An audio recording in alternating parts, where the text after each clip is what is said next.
د جمعیت علماء اسلام داغي اغراض او مقاصد سدي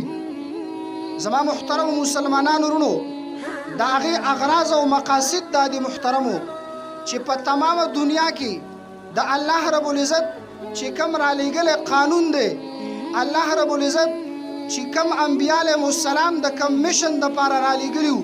هغه میشن کې چلیدل هغه قرآن عظیم الشان راوړی قانون دا په ټوله دنیا کې ناپیس کولو دپاره سعی او کوشش کول دا د قرآن یو بهترین زما استانه دا مطالبه کوي.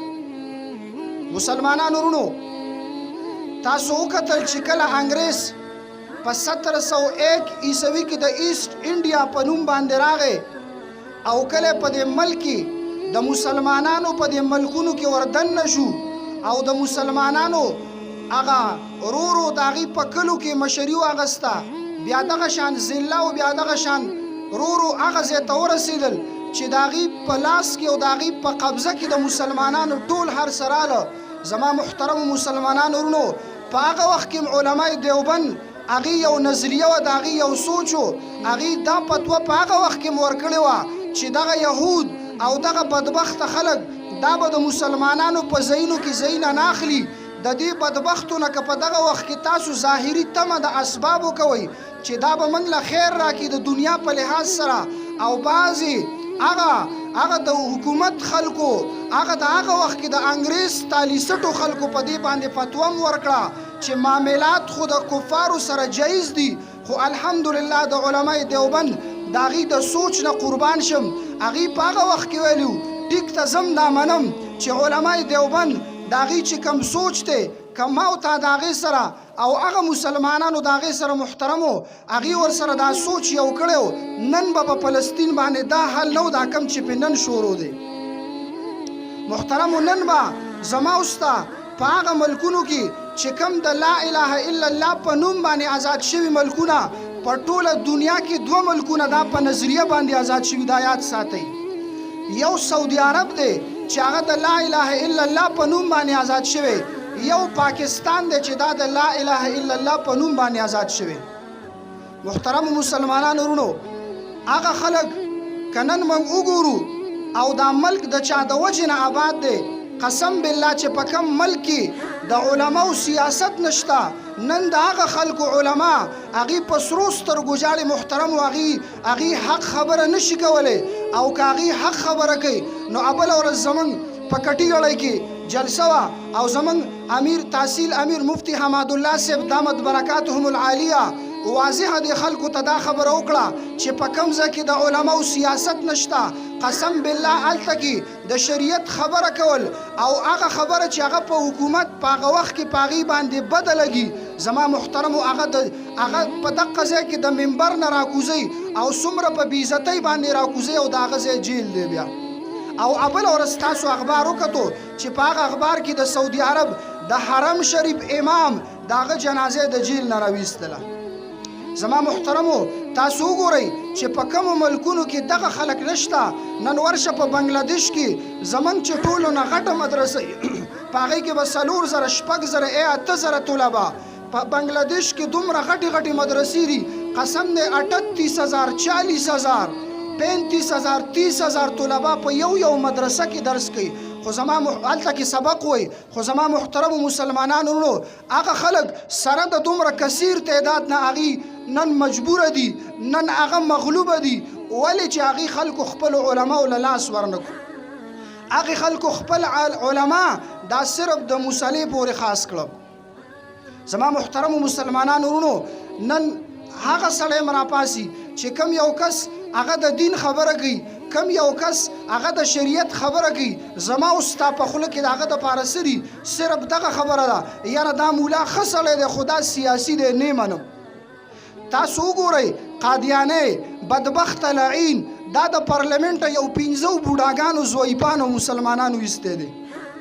کله چې پارلیمنت ته مثلا نه وتلې زما محترمو سید عطاالله شاه بخاري رحمت الله علیه غونتې سړی چې هغه کله ته کور ته پسې هغه د انګریز چمچي هغه بدبخته مرداران ورپسې راځي سید عطاالله شاه بخاري رحمت الله علیه هغه په دغه پسې تړي او راخکي په راخکلو باندې بوزي زما محترمو مسلمانانو ورونو هغه ځای کې د هغه بچی راځي بابا تا خو چا سره ظلم نه دی کړی تا خو د چا نه ساغستې نه دي دا بدبخته تا سره ولې داسې کوي هغه ورته په جواب کې وایي بچیا دا خو وړه قرباني ده زه به د ناموس رسالت دپاره زه به د پیغمبر علیه السلام د ناموس دپاره داسې قربانۍ ته تیار یم دا خو لا ما راخکي که زما په دې ځمکه باندې سملی او زما په دې سینه باندې زما یو بچی راولي او زما په سینه باندې علالۍ د هغه ټوله وینه زما په وجود باندې غورځېږي زه دې قربانۍ ته تیار یم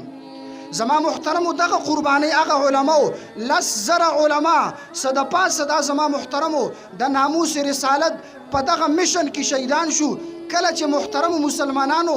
دغه میشن دا چې کله پارلیمنت ته لاړو زمونږ مفتی محمود رحمت الله تعالی علیه هغه د ځان سره علما کړل هغه علماو په پارلیمنت کې دغه مسله راوچته کړه هلته کې د هغه ځای نه دا بیل پاس کو چې بی دغه قادیانې دا بدبخت لعین دا مرتد دی د ده سره کاروبار کول د ده سره خبرې کول د ده سره ناسته ولاړه دا ټول حرام دي ځکه یو سړی خو ښکاره کافر دی د هغه نه خو ته ډډه کولی شي خو زما محترمو یو سړی هغه کافر دی چې هغه ستا دننه جر لیټی هغه به ستا سره په ظاهر یو سوی هغه به په باطن کې بل سي زما محترمو مسلمانانو ورونو هغه ځای هغه بدبخت لعیني د هغه ځای نه چې کله زما محترمو کافر ثابت کو چې او دا مرتد دی دا کافر دی دا لعین دی زما محترمو نن ما او تا چغې او قادیانې مرد آباد دا د پارلیمنت برکتو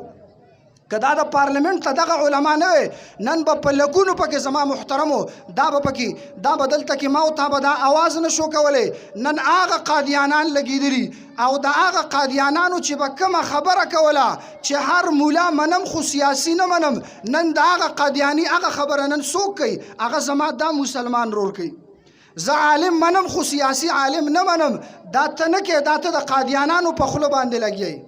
دا زما اوس عقیده او نظریه صرف دې پورې خاص کړي چې مولا به څه کوي دا به صرف په مصله باندې مونځ کوي مولا به صرف مال جنازه کوي مولا به صرف مال نکاح تړي تاسو وګورئ قسم دې په سیاست باندې ما په خپله کتل یو عالم لیکلي 100 نه 200 نه تقریبا 3,000 کتابونه زموږ علماو په سیاست باندې لیکلي دا چې ته سیاست څه ته وایي دا دروغو ته وایي دا ستا سیاست دروغ دی چې ته پکې دروغ وایي الحمدلله زه د قرآن او د احادیثو په رڼا کې خپل سیاست کوم هغه خلک هغه هم راپاسي زما محترمو چې هغه هم زمونږ په علماو باندې اعتراض وکړي هغې هم دغه خبره کوي هر څه منم سیاسي زما محترمو مسلمانانو ورونو قسم دی تاسو وګورئ رسول الله صلی الله علیه وسلم په خپله وفرمیل کانت بنو اسرائیل تسوسهم الانبیاء دغه بنی اسرائیل د دې چې څومره انبیاو دا کلک سیاستدانانو ګورئ دا کلک سیاستدانانو او که ته وایې زه سیاست نه منم ته د دین د یو اهم شعبې نه انکار کې ګورئ ته د دین یو اهم رکن نه انکار کې ګورې دا به نه وی زما محترمو مسلمانانو ورونو دغه قرآن عظیم الشان دغه چې کوم نظام راوړی دغه نظام په ټوله دنیا کې ناپیس کول زما محترمو دقه ته سیاست وی زمونږ د کتابونو دا خبره ښه واضحه لیکلي دا علما پیږي علما دلته کې موجود دي یو ته تهذیب الاخلاق وی تهذیب الاخلاق څه ته وایي دا دې ته وایي چې بھائی زه به څنګه ژوند تیروم زه به د قرآن عظیم الشان او په احادیثو په رڼا کې ما ته زما د ژوند د تیرولو څه اصول دي زه به د ښځې سره څنګه ژوند تیروم زه به د بچو سره څنګه ژوند تیروم زه به روژه څنګه نیسم حج به څنګه کوم زکات په څنګه نیسم زکات په څنګه ورکوم دا خبرې دې ته تهذیب الاخلاق وایي دا د اسلام یو اهم رکن دی د دې نه بعد کې هغې ته تدبیر المنزل وایي تدبیر المنزل هغه معاشرتي ژوند دی د ګاونډي سره به څنګه ژوند تیری د خپل معاشره کې به څنګه ژوند تیری ستا کردار او ستا معاملات پسنګي دا د قرآن دویم اهم رکن دی. دریم ته سیاست مدینه وي. هغه سیاست مدینه چې پیغمبر علیه السلام راوړی کم دین دا په ټوله دنیا کې نافذ کول د دغې دپاره سعی او منډې وال دا د قرآن یو اهم مطالبه ده زما وستانه. نن ما ته هر څه منو، ما ته قرآن منو، قرآن دې پورې منو چې په قرآن به قسم کوم، قرآن دې پورې منم چې دې باندې په ویلو باندې ثواب دی، خو قرآن دا نه منم چې دا قرآن په ټوله دنیا کې نافذ کم، دا نه منم. بس که دا راته څوک وایي نو دته بیا وایم دا سیاسي دی، دی نه منم. زما محترمو دا د قرآن قسم دی څنګه چې د قرآن دغه حکم دی چې یا ایها الذین آمنوا کتب علیکم الصیام، دقه شان د قرآن دام حکم دی یا ایها الذین آمنوا کتب علیکم القصاص. دغه د قصاص د پاره سعی او کوشش دلته کې که یو سړي غلا وکړه ما ورته د هغې نه لاس نشو کټ کولی، یو سړي که دغلته کې زنا وکړه ما ورته یې نشو رجم کولی. زما محترم مسلمانانو نو د دغې دپاره د دې زنا اعلی حکامو بوتلل چې بی په دې ملک اسلامي نظام راولي او دا د قرآن د اهم رکن باندې عمل وکړي. څه وجه ده چې زه د قرآن په دې آیت عمل کوم چې روژه نیسم او په دې عمل نه کوم چې یعنې لاس پتې کټ کوم؟ دا زه نه منم. حالانکه قرآن کې خو الله وایي ولکم فی القصاص حیات یا اولی الالباب.